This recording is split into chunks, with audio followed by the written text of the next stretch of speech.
أصحابه الذين أوفوا عهده أما بعد فأعوذ بالله من الشيطان الرجيم بسم الله الرحمن الرحيم لقد كان لكم في رسول الله أسوة حسنة سبحان ربك رب العزة عما يصفون وسلام على المرسلين والحمد لله رب العالمين سبحانك لا علم لنا إلا ما علمتنا إنك أنت العليم الحكيم رب اشرح لي صدري ويسر لي أمري واحلل عقدة من لساني يفقهوا قولي رب يسر ولا تعسر وتممه بالخير وبك نستعين اللهم إنا نسألك علما نافعا ورزقا واسعا وعملا متقبلا اللهم صل على سيدنا محمد وعلى آل سيدنا محمد أفضل صلواتك بعدد معلوماتك وبارك وسلم اللهم صل على محمد النبي الأمي وعلى آله وسلم تسليما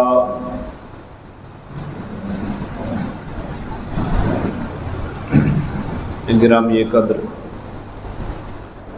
سامعین حضرات، آج بحمد اللہ تعالی جناب نبی کریم علیہ الصلاۃ والتسلیم کی سیرت مقدسہ پر 39واں جمعۃ المبارک ہے۔ اللہ کریم اس عنوان کو صحیح طریقے سے بیان کرنے کی توفیق عطا فرمائے اور فریقین کو اس کے مقتضا پر 100% عمل کی توفیق عطا فرمائے۔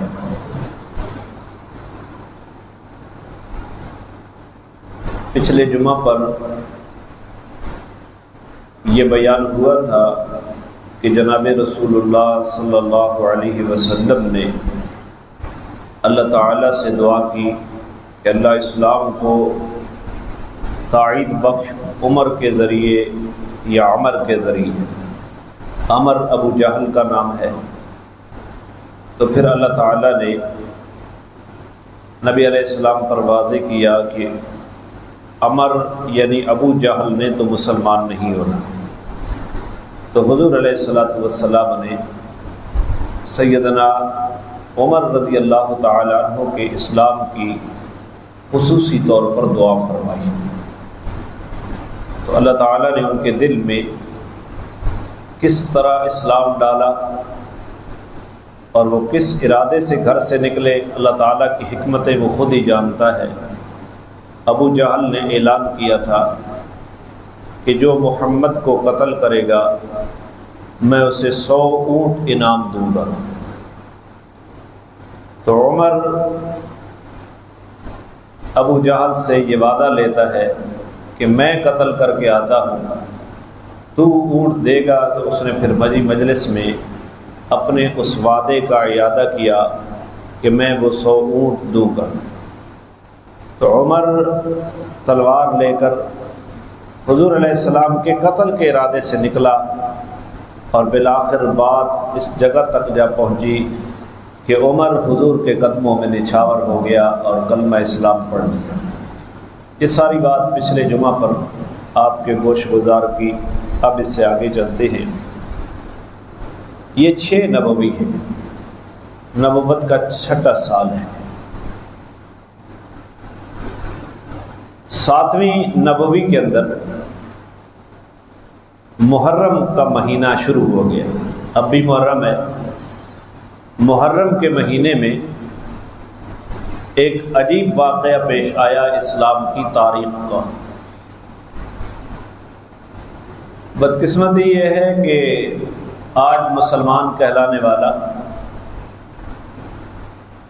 اپنی ہی تاریخ سے ناواقف ہے، وہ اپنی تاریخ کو ہی نہیں جانتا کہ وہ تاریخ کیا ہے۔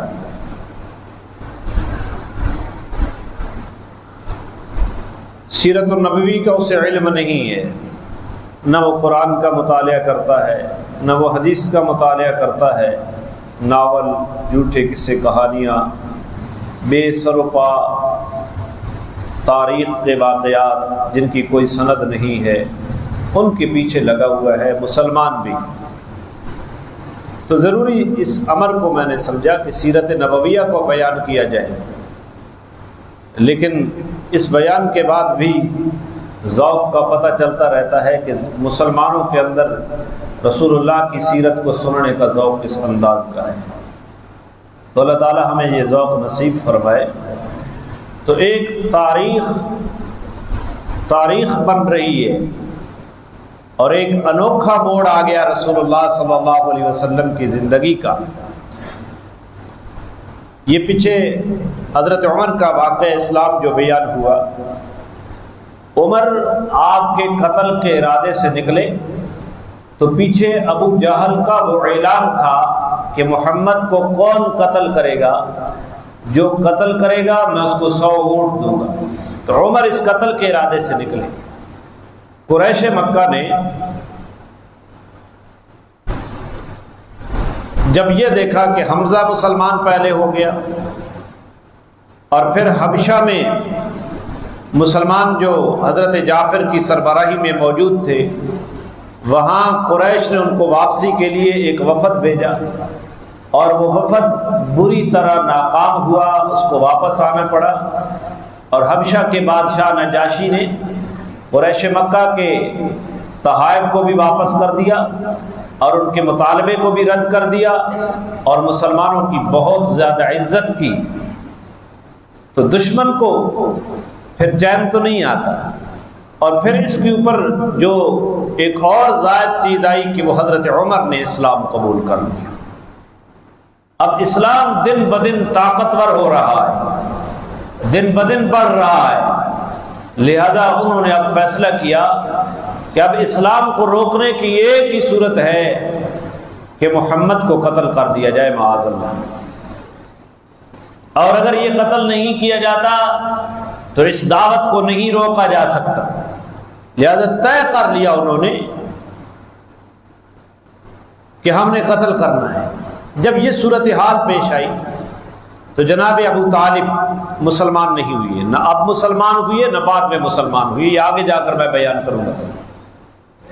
لیکن جناب ابو طالب کا نام ہم نے پورے ادب سے لینا ہے۔ میرے نبی کے ساتھ بہت وفائیں تھیں، اسلام لانا نہ لانا یہ ان کی اپنی قسمت تھی، ہم نے نام نہیں بگاڑنا، ہم نے نام پورے احترام سے لینا ہے۔ بہت زیادہ خدمت کی میرے پیغمبر کی چچا ہو کر۔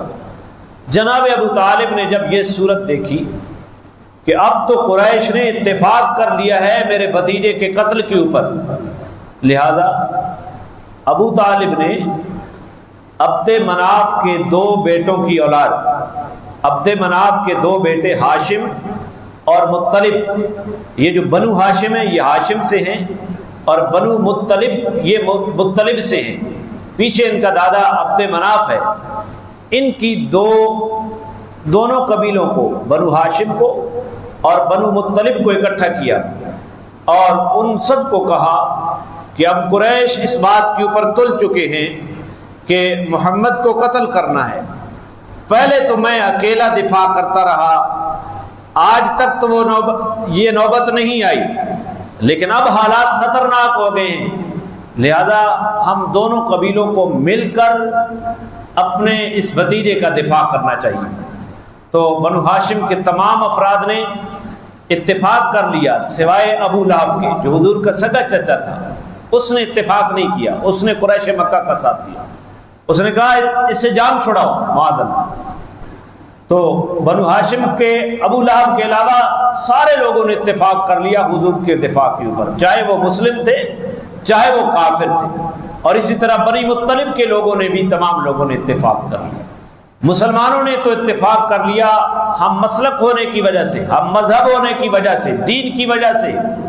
اور جو ان قبیلوں کے غیر مسلم تھے انہوں نے اپنے قبائلی تعصب، اپنی نسلی وجہ سے، برادری کی وجہ سے آپ کے دفاع میں ساتھ دیا. تو یہ تمام لوگ ایک گھاٹی شیب ابی طالب، اس کے اندر انہوں نے جا کر ڈیرا لگا لیا کہ یہاں جا کر ہم نے ہر حالت میں محمد کا دفاع کرنا ہے. اب جب اللہ تعالیٰ کسی کو بچانا چاہتا ہے تو وہ اسباب ایسے اختیار کر دیتا ہے کہ قبیلے کے مسلم بھی دفاع کے لیے تیار ہو گئے اور قبیلے کے غیر مسلم بھی کیا ہو گئے، دفاع کے لیے تیار ہو گئے. شیب ابی طالب. اور جب قریش مکہ نے یہ دیکھا کہ اب تو یہ پورا قبیلہ بنی عبد مناف کی ساری اولاد محمد کے دفاع کے لیے تیار ہو گئی ہے، تو انہوں نے پھر مشورہ کیا کہ اب کیا کرنا چاہیے. اب تو وہ ہم اپنے اس موقف کو یا چھوڑ دیں یا اس موقف کو اپنائیں قتل والے کو، تو پھر ہمارے لیے بہت زیادہ مشکلات ہیں. لہذا انہوں نے مشورہ کر کے طے کر دیا کہ ان لوگوں کے ساتھ، بنو ہاشم کے لوگوں کے ساتھ سوشل بائیکاٹ کر دیا جائے، جس کو پنجابی میں کہتے ہیں حکا پانی بند کرنا. نہ ان کے ساتھ کوئی بولے، نہ ان کے ساتھ کوئی تجارت کرے، نہ ان کے ساتھ کوئی شادی بیاہ کرے، ان کے مرنے میں بھی شریک نہ ہو، ان کی خوشی میں بھی شریک نہ ہو، بالکل ان کے ساتھ قطع تعلق. یہاں تک کہ ان کو بازاروں کے اندر بھی اگر یہ آئیں تو ان کو کوئی چیز خریدنا نہ دو. تو اس اتفاق پر انہوں نے ایک باقاعدہ ایک صحیفہ لکھا، ایک معاہدہ لکھا اس پورے قریش مکہ نے کہ بنو ہاشم کے ساتھ ہمارا آج کے بعد کوئی تعلق نہیں ہے، نہ ان کی شادی میں شریک ہوں گے، نہ ان کی غمی میں شریک ہوں گے، نہ ان کے ساتھ کوئی تجارتی لین دین کریں گے، نہ ان کے ساتھ بولیں گے، اور جو ان کے ساتھ نرمی کرے گا اس کے ساتھ بھی بائیکاٹ کیا جائے گا، اس کے ساتھ بھی تعلقات منقطع کیے جائیں گے. سمجھاونے واسطے آسان کریں جی میں ساڑھے پگبا نے دعا خیر چاکنے تھوڑے دیر سے پہلے آمد اور کو نہیں پتہ نکے. تو انہوں نے ایسے جاہلی اتفاق پیدا کر دیا اور ایک صحیفہ لکھ کر، اور اس کے اندر لکھا گیا کہ یا تو بنو ہاشم کے لوگ جب تک محمد کو ہمارے حوالے نہیں کر دیتے قتل کے لیے کہ ہم اسے قتل کریں، اس وقت تک یہ بائیکاٹ جاری رہے گا. اور وہ صحیفہ لفافے میں بند کر کے انہوں نے پوری پیکنگ کر کے اس کو کعبۃ اللہ کے اندر آویزہ کر دیا. لکھنے والا منصور ابن اکرمہ تھا، یہ کاتب تھا قریش مکہ کا. یہ یوں کہہ لیں یہ عرضی نویس جس طرح ہوتے ہیں، یہ جو اسٹام لکھنے والے جس طرح ہوتے ہیں، اسی طرح کے یہ ان کے کاتب تھا. اس نے یہ صحیفہ لکھا. اللہ تعالیٰ نے اس ظالم کو نقد سزا دی کہ اللہ تعالیٰ نے اس کے دونوں ہاتھوں کو شل کر دیا اور اسی حالت میں اس کی موت آئی اور وہ کتابت سے محروم ہو گیا ہمیشہ ہمیشہ کے لیے. تو جو لوگ رحم دل تھے قریش مکہ میں، اگرچہ وہ کافر تھے، انہوں نے یہ خسر پسر کرنی شروع کر دی کہ دیکھو منصور ابن اکرمہ کا حشر دیکھو وہ کیسا ہوا ہے، اس کے اوپر کیسا عذاب الہی نازل ہوا ہے. کیا تم بھی اپنے اوپر عذاب الہی کو دعوت دینا چاہتے ہو؟ اپنے قبیلے کے لوگ، اپنے وطن کے لوگ، اپنے رشتہ داروں کے ساتھ ایسا مقاطعہ کر کے، ایسا بائیکاٹ کر کے تم کیا کرنا چاہتے ہو؟ لہٰذا انہوں نے نہیں سنی یہ بات. تو یہ بائیکاٹ 3 سال تک جاری رہا. کتنے سال تک؟ 3 سال تک جاری رہا. اب یہ لوگ مکہ میں آتے کوئی چیز خرید و فروخت کے لیے اس گھاٹی سے اتر کر، تو یہاں ان کو خرید و فروخت کے لیے کوئی چیز نہ دیتا. یہاں تک کہ بھوک کی یہ کیفیت ہو گئی کہ بچوں کے بل بلانے کی آوازیں اور عورتوں کے بھوک کی وجہ سے بل بلانے کی آوازیں دور سے سنائی دیتی تھی. اور جب ان کے لیے بھوک مٹانے کے لیے کچھ کیا جاتا، بازار میں جایا جاتا، تو وہاں ان کو کوئی چیز خریدنے نہ دی جاتی. اور باہر سے اگر قافلے آتے تو باہر سے قافلے کے آنے اور قافلوں سے خریدنے کی ممانعت وہاں معاہدے کے اندر تو نہیں تھی.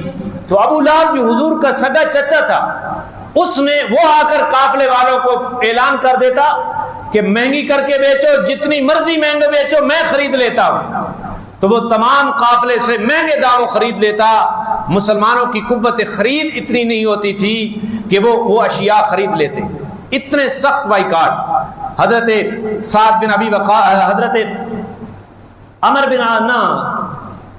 سعد بن ابی وقاص رضی اللہ تعالیٰ عنہ کہتے ہیں کہ بھوک کی یہ کیفیت تھی، رات کے اندھیرے میں جا رہا تھا، میرے پاؤں کے نیچے کوئی تر چیز آئی اور مجھے نہیں پتا چلا کہ وہ تر چیز کیا ہے، میں نے اس کو اٹھایا اور نگل گیا. یہ اضطراری کیفیت تھی، مجبوری کی کیفیت تھی. اب جن آدمیوں کو دین سے مس نہیں ہے وہ اضطراری کیفیات کو کیا جانے اور اضطراری کیفیات کے احکامات کو کیا جانے. ان کے ذہن میں تو شبہات اور شکوک اور وساوس نے جنم لینا ہے. لیکن یہ ایک اضطراری کیفیت ہے اور اضطراری کیفیت کے احکامات بھی جداگانہ ہوا کرتے ہیں. حضرت سعد بن ابی وقاص کہتے ہیں کہ ایک رات کو میں قضاء حاجت کے لیے باہر گیا تو اونٹ کا چمڑا خشک ٹکڑا ایک مجھے ملا جو مٹی کے اندر لت پت تھا. میں نے اس کو اٹھایا، پانی سے دھویا اور اس کو جلایا. جلانے کے بعد اس کو کوٹا اور وہ صفوف بنا کر میں نے پانی سے وہ پی لیا اور 3 دن میں نے اس حالت میں گزارے کہ 3 دن اس کے اوپر میں نے گزارا چلایا. مسلمانوں نے کیکر کے، یہ ببول جو ہوتا ہے کیکر جس کو ہم کہتے ہیں، اس کے پتے کھائے، درختوں کی جڑیں کھائیں، کوئی چیز نہیں ہوتی تھی. اور کوئی آدمی اگر کوئی شیب ابی طالب میں ہمدردی کے جذبے کے تحت یا نرمی کے جذبے کے تحت وہاں کوئی چیز پہنچانا چاہتا، کوئی غلہ پہنچانا چاہتا تو قریش مکہ کے یہ سردار آڑے آ جاتے کہ نہیں، یہ چیز ہم تمہیں نہیں پہنچانے دیں گے. یہ حالات مسلمانوں کے وہاں ہوئی. حکیم ابن حزام یہ بعد میں مسلمان ہو گئے، ابھی تک کافر ہیں. حکیم ابن حزام سیدہ خدیجہ الکبریٰ رضی اللہ تعالی عنہا کے بھتیجے تھے. انہوں نے کچھ گیہوں گندم اپنے غلام کو دی کہ یہ اٹھاؤ اور شیب ابی طالب میں میری پھوپھی خدیجہ کے پاس ہم لے جاتے ہیں. تو یہ لے کر جا رہی ہیں غلہ. رستے میں ابو جہل کے ساتھ واسطہ پڑ گیا. ابو جہل نے کہا حکیم ابن حزام تو پوری قوم کے معاہدے کو توڑ رہا ہے، تو کیوں لے کر جا رہا ہے؟ تو حکیم ابن حزام نے کہا میری پھوپھی ہے خدیجہ الکبریٰ، وہ ہمارے خاندان سے ہے، بنو ہاشم کے اندر اس کی شادی ہوئی ہے، لیکن وہ بنو ہاشم کے ساتھ اس کا تعلق تو نہیں ہے، تم نے بائیکاٹ بھائی ہاشم کے ساتھ کیا ہے، لہذا میں اپنی پھوپھی کو غلہ دینے کے لیے جا رہا ہوں. تو حکیم ابن حزام کو ابو جہل نے کہا کہ یہ غلہ میں نہیں پہنچنے دوں گا، خدا کی قسم یہ معاہدے کو نہیں توڑنے دوں گا میں. تو حکیم ابن حزام اور اس کی آپس میں یہ الجھاؤ ہو رہا تھا. ایک اور کافر ابو البختری بن ہشام وہ سامنے آیا اور اس نے پوچھا کیا بات ہے؟ تو حکیم ابن حزام نے بتائی کہ میری پھوپھی خدیجہ الکبریٰ شیب ابی طالب میں بنو ہاشم کے ساتھ اس بائیکاٹ کے اندر موجود ہے، تو میں اپنی پھوپھی کو گندم پہنچانا چاہتا ہوں. تو یہ عمر ابن ہشام روکتا ہے، مسلمان ابو جہل کہتے تھے نا، یہ روکتا ہے. ابو البختری نے کہا ابو جہل کو کہ تو کس طرح روکتا ہے کہ آدمی اپنی پھوپھی کو اگر غلہ دینا چاہتا ہے تو کس طرح روکتا ہے؟ تو ابو جہل نے کہا کہ نہیں، میں یہ روکوں گا، ہر حال میں روکوں گا. تلخ کلامی ہو گئی ابو جہل اور ابو البختری کے درمیان. دونوں سردار تھے، دونوں کافر ہیں. ابھی تک حکیم ابن حزام بھی کافر ہے، مسلمان نہیں ہوا. تو یہ آپس میں تلخ کلامی ہو گئی اور اس تلخ کلامی میں اونٹ کی جبڑے کی ہڈی ابو البختری نے اٹھائی اور پورے زور سے ابو جہل کے سر میں ماری کہ سر پھٹ گیا، سر سے خون بہنے لگا. اور پھر اس نے ابو جہل کو الٹا کر دیا اور اس کے اوپر بیٹھ کر اس اوپر جو اوپر مارنا شروع کر دیا ابو البختری نے. اور حکیم ابن حزام نے اس طرح یہ غلہ پہنچایا. اور پھر ہشام ابن عمر یہ بھی کافر ہے، بعد میں اللہ تعالیٰ نے اس کو اسلام کی توفیق دے دی. اس کے بھی تعلقات تھے بنو ہاشم کے ساتھ، رشتہ داریاں تھیں. یہ 3 اونٹ لے کر غلے کے وہاں شیب ابی طالب میں پہنچاتا ہے. تو قریش مکہ کو یہ بات پتہ چلی، انہوں نے ہشام ابن عمر سے بات کی کہ تو اپنی قوم کے خلاف کیوں کرتا ہے؟ تو اس نے کہا آئندہ ایسی غلطی نہیں ہوگا. لیکن نرم دل تھا، پھر اس کے دل میں خیال آیا، پھر وہ غلہ پہنچانے کے لیے آیا تو پھر اس کو روک دیا گیا. یہ کیفیات تھی مسلمانوں کی. اسلام ہمارا تو اسلام کے اوپر لگا کچھ نہیں ہے نا، کچھ لگا ہے؟ کچھ بھی نہیں لگا۔ لہذا جب اسلام کے نام پر کوئی بات کی جائے تو بڑے بڑے فن خان سامنے آ جاتے ہیں کہ جی ہمارا کیا ہے، حتیٰ کہ ووٹ کی بات آ جائے اسلام کے نام کے اوپر تو برادریزم کو لے کر آ جاتے ہیں کہ ہم تو دراڑ نہیں ڈالنے دیں گے اس پرانے فرسودہ نظام کے اندر۔ جو بھی بات کی جائے لگا تو ہمارا کچھ نہیں ہے نا، یہاں سارے ٹھیکیدار ہیں۔ اور یہ ساری چیزیں ہر زمانے میں ہوتی رہی۔ ایک وقت تھا یہاں 1993 اور 1994 کے اندر، میں چھٹی جماعت میں پڑھتا تھا 93 کے اندر، اس وقت یہ ہمارے قاری محمد رضا صاحب یہاں پڑھاتے تھے اور شہر کا ایک مشترکہ مدرسہ تھا۔ تو یہاں بہت گدی نشینوں نے بڑے بڑے لوگوں کو تیار کیا، تو فلاں کا بیٹا ہے، تو فلاں کا بیٹا ہے، یہ قاری تمہاری نسلوں کو خراب کر رہا ہے۔ حالانکہ قاری صاحب نے کبھی زبان سے تبلیغ نہیں کی تھی، ان کا عمل ایک ایسا تھا جس کی وجہ سے ان کے طالب علم متاثر ہوتے تھے۔ بالآخر کیا ہوا؟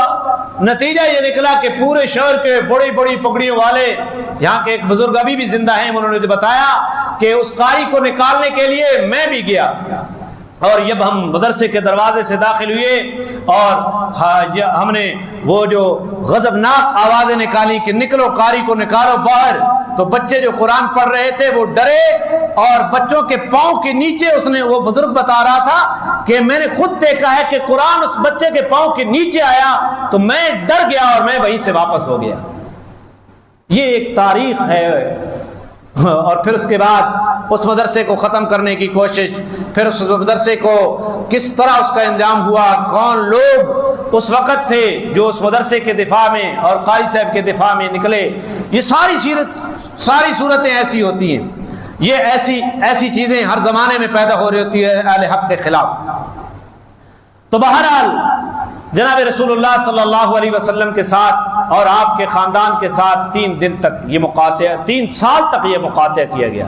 اور جناب ابو طالب کی محبت کا یہ عالم تھا کہ رات کے وقت جب سارے لوگ سوتے تو اس وقت اپنے بھتیجے محمد کو کہتے ابو طالب کہ آپ اس بستر کے اوپر سو جائیں، اور جب سارے لوگ سو جاتے تو ابو طالب اپنے کسی بیٹے کو یا کسی اور بھتیجے کو اٹھا کر کہتا کہ تم جاؤ اور محمد کو کہو وہ تیرے بستر پہ آ جائے اور تو اٹھ کر اس کے بستر کے اوپر چلا جا، تاکہ میرے بھتیجے کو کوئی وہ کفار کا جو پروگرام ہے قتل کرنے والا وہ پائے تکمیل تک نہ پہنچ سکے۔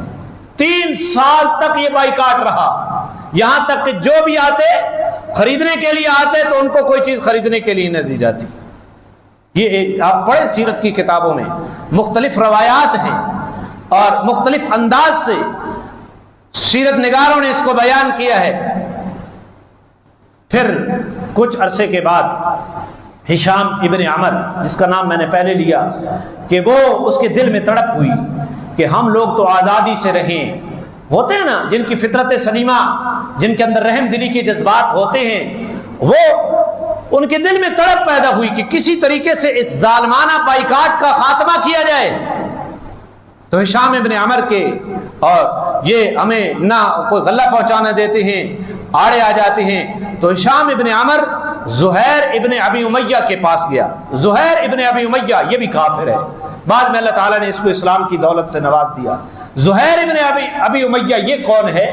یہ عاتقہ بنت عبد المطلب کا بیٹا ہے، عاتقہ بنت، اور حضور کے دادے کا نام کیا ہے؟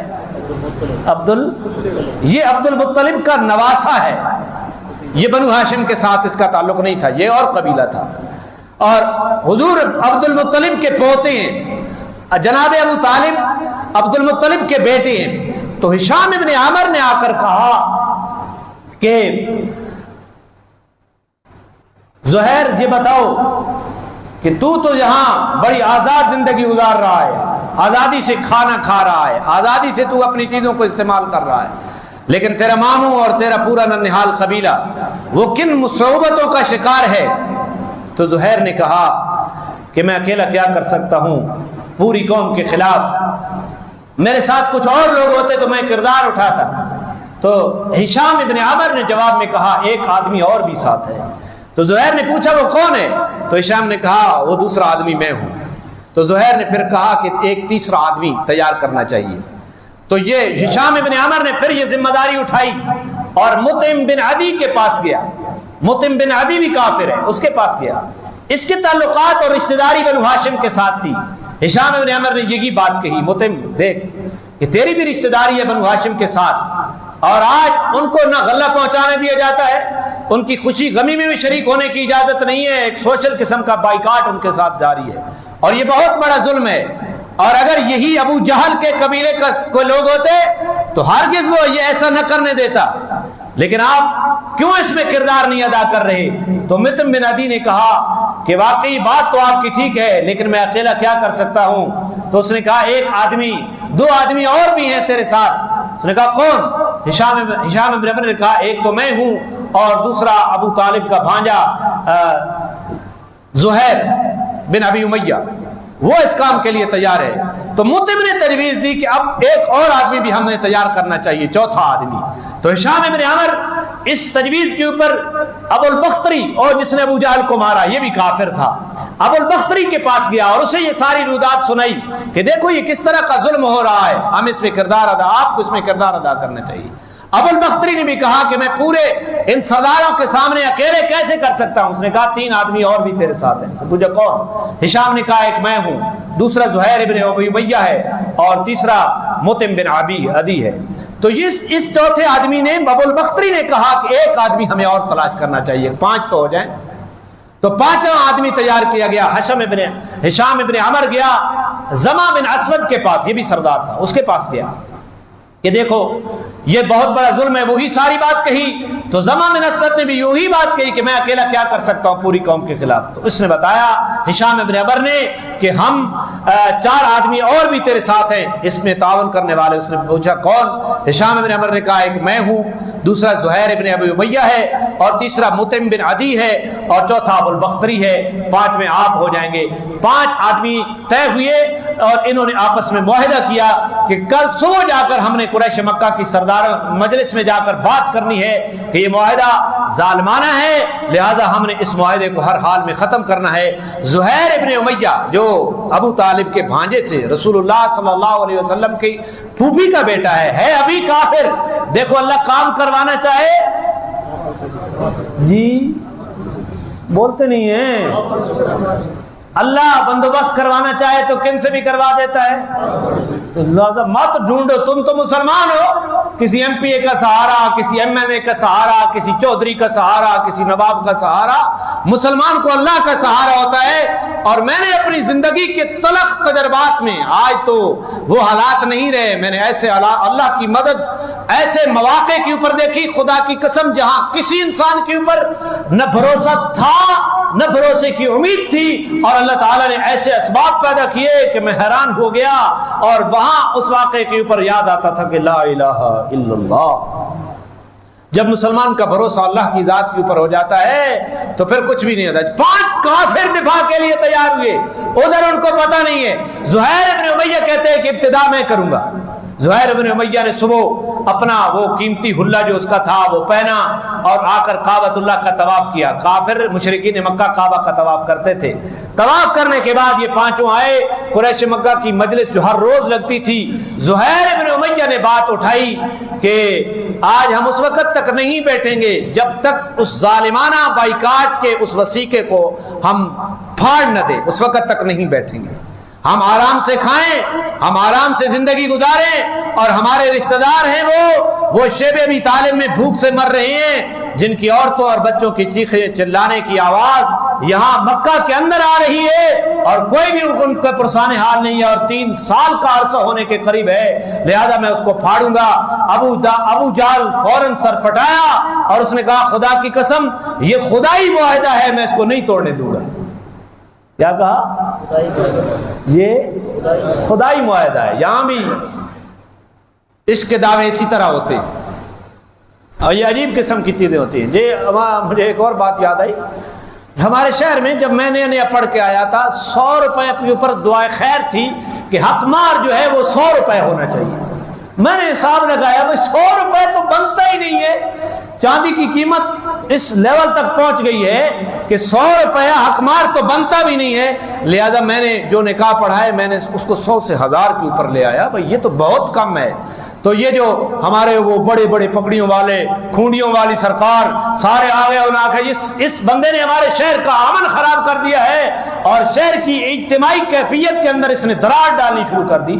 تو میں نے دلائل کا سہارا لیا اور جہاں بھی میں کسی اجتماعی مجلس میں ہوتا تو میں حکمار کو ڈسکس کرتا اور اس کے اوپر دلائل دیتا۔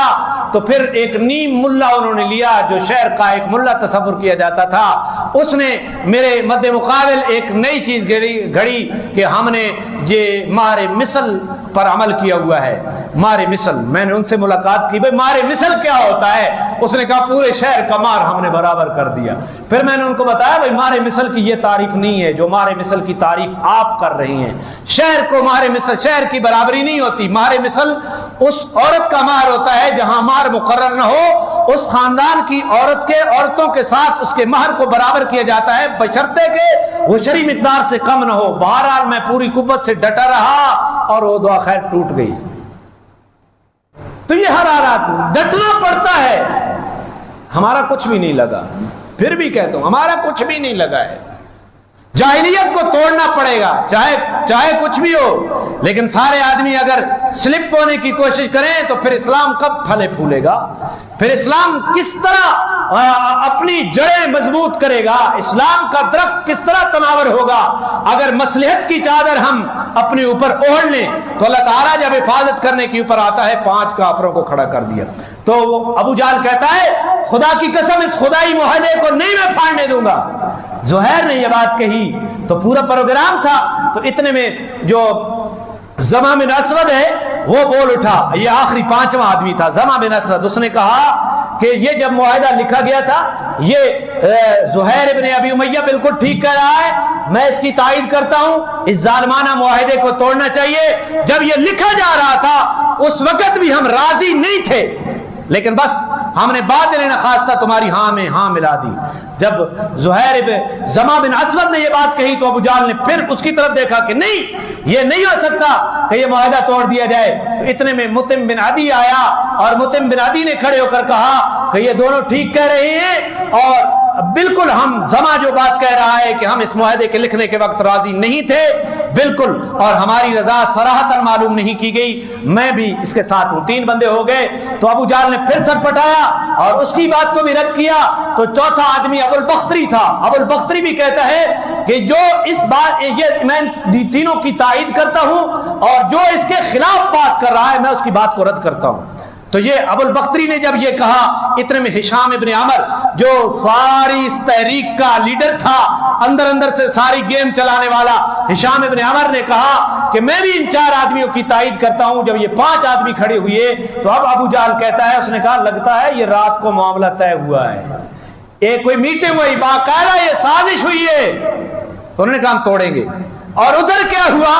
ادھر یہ ہو رہا ہے، ادھر خالق کائنات کی طرف سے بھی امتحان کا بھی خاتمہ ہو رہا تھا۔ یہ اسلام مفت میں نہیں پہنچا، یہاں تو صرف ایک مذہب اپنے آپ کو بچانے کے لیے اس کی تاریخ بھی صرف واقعہ کربلا تک محدود ہے، اگرچہ اس کا مقصد ذکر کرنے کا یہ نہیں ہے۔ واقعہ کربلا تاریخ کا ایک المناک واقعہ ہے، اور جنہوں نے بھی جناب رسول اللہ کے خاندان کے ساتھ کیا اللہ ان کی قبروں کو آگ سے بھر دے، اللہ ان کے اوپر لعنت کے کوڑے برسائے، جو بھی تھے اس کار بدر کے اندر شریک۔ لیکن اسلام کی تاریخ مظلومیت سے بھری پڑی ہے، پوری تاریخ کو تو اٹھا دو، 3 سال تک نہ پانی تک پہنچنے دیا، نہ غلے تک پہنچنے دیا گیا، نہ کھانے پینے کی اشیاء ان تک پہنچنے دی گئی، نہ ان کے ساتھ بولنے دیا گیا، نہ ان کے ساتھ شادی بیاہ میں شریک ہونے دیا گیا، بلکہ ان کے ساتھ رشتوں کا بائیکاٹ، ان کے ساتھ موت کا بائیکاٹ، اتنی سخت صحبتوں کے اندر۔